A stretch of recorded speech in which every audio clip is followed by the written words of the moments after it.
Aí, pessoal, se liga nesse prejuízo aqui que o cliente poderia ter evitado, ó.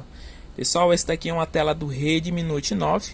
E vocês podem dar uma olhadinha aqui, ó, que essa tela aqui ainda é a original do aparelho. O aparelho entrou para troca de frontal, mas o que eu quero mostrar para vocês é isso aqui, ó. A situação. O cliente pegou, né?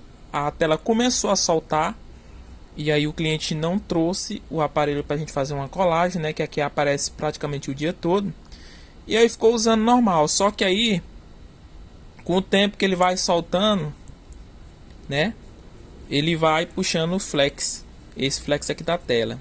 E aí numa oportunidade lá, ele pegou e puxou do bolso e o bicho forçou aqui o flex, né?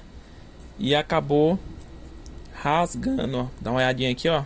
Rasgou o flex da tela. Então assim, é um negóciozinho que teria como ele ter evitado, né? Essa telinha aqui original é muito raro encontrar ela. E você sabe que a qualidade do original para a primeira linha é comparação muito grande, né?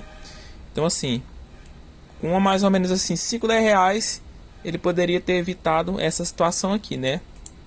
Dá uma olhadinha aqui, ó. O originalzinho ainda, ó.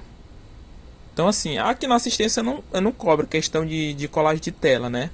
Mas assim, com 5, 10 reais em qualquer outra assistência, ele poderia ter evitado essa situação aqui, né? De ter que trocar a tela agora.